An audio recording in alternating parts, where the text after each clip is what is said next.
Welcome back to ciLiving. Having your own garden and growing your own products can be very rewarding, but it can also be frustrating when your veggies aren't turning out as planned. So joining me to share some common problems that might be ruining your garden is Ryan from the University of Illinois Extension. Welcome back. Thank you so much for being here. Oh yeah, great to be here today. And it's the height of veggie season. Yes, it really is. Everything I feel like is right at that point to be harvested right now. Oh yeah. And I guess what we get a lot of questions about, what I wanted to talk about in this segment, were tomato plants. Okay, tomato plants. All of us grow those, right? Yes. And I think all of us have had a lot of disease problems and insect problems and other things.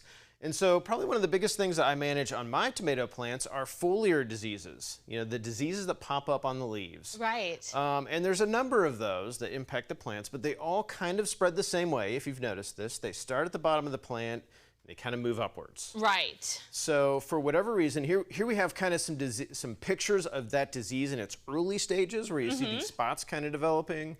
But over time, you'll notice that definitely that spreads up your plant and these leaves just start to wilt and look terrible. Right. What's going on is it's a fungus that's infecting the leaf. Okay. And when it's really moist on a leaf surface, that's just ripe for the spread of this fungus. Sure. So there's a couple things you can do to very easily kind of control this. First off is to remove those lower leaves that are looking diseased. Okay, so just get the leaves out of the way. Get them all out. And all right. my tomato plants are pruned up about this tall off the ground. Okay. Because things have died at the bottom, but I've got a nice big vine there. I've taken off the foliage. So don't worry about the vine part. Okay.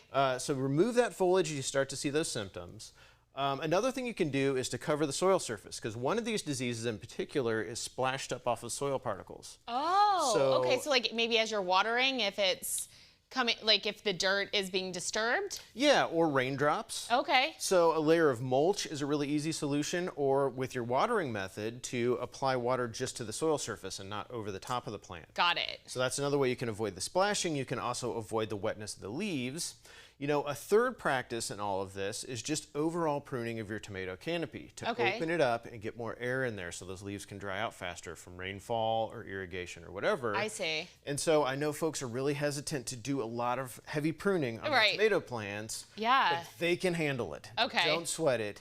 Take some of that foliage out, get that air opened up. But as you're pruning this time of year, watch for flowers and developing fruits that make sense. Don't prune those off. So I'm looking for fast-growing shoots that are all leaves that I'm pruning out and kind of making some room for other things. And that's always my concern is if I prune this part, since I'm not really an expert, is it going to affect my tomato output in the long run, or is it actually going to help?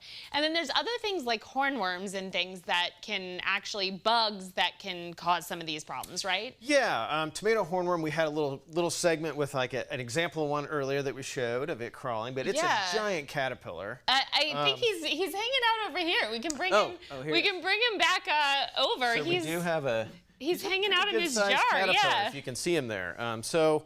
This time of year they get pretty large. They start out obviously as little eggs that a moth lays on the leaves. Okay. But you'll notice this because the tops of your tomato plants are just eaten away. Got it eats the leaves, the fruits, all of. I mean, you can't miss feeding from a guy this big. Right. So the way to fix this is to remove these guys from the tomato patch. Right, and they're not going to hurt you, right? We can just just pick them up. This is actually tobacco hornworm. We also have tomato hornworm. They both work about the same, but you'll see this guy has a big horn right here. Oh, he does. And he'll act threatening with that and wave it at you. Right. But it's actually all for show. Okay. There's no stinging or anything that can really happen here with this little pointy tip. But sometimes they will wave that around and try and be a little aggressive with it. Okay. But the thing to do if you're looking for these guys or trying to catch them or find them or remove them from the garden is to look at night. During the daytime right now, they're hidden down under leaves and they're really hard to find. Gotcha. They blend in really well with that tomato plant. It does look like a tomato plant. But at night, they're up on the very tip tops of your tomato plants and you can walk through and in 5 minutes get all of them out of your garden. Gotcha. So okay. That's a really easy fix. So just take them off. But kind of timing dependent, you know. So this time of year, you're really starting to see them from, you know, probably about the 4th of July is usually when I see them popping up, all the way through the end of the season. You'll see them. I see. Okay. And visiting your garden. What about blossom rot? So the last thing we wanted to talk about is blossom end rot, and that is something that happens to the fruits. Okay. And so there's a couple ways to deal with that. It's actually, we thought this was really been confused in the past as a pathogen or a disease, but we've actually found out it's a physical problem with the tomato plants. It's been noted as a calcium deficiency, but we know that soil has tons of calcium, so that's not really necessarily the case. What we're seeing is the result of a calcium deficiency, but that's due to inconsistent watering. I see. So that's the big lesson to learn here. If you're having problems with blossom end rot, keep your watering really consistent and your soil moisture really consistent. Another thing you can do, I showed a picture of a tomato that's just got it very barely starting on the tip. I harvested that real quick, and you can kind of stop that disease progression. I see. And then is it safe to cut that bit off and still eat the tomato, or is that a toss it? Yeah, absolutely. Cut off that part, and actually that, if you even harvest them when they're a little green and starting to show that, they'll still ripen to a nice red on your countertop. Oh, okay. And you can slice that off, and it's not going to be as bad as if you didn't do anything. That's good to know. See, I was unaware of that.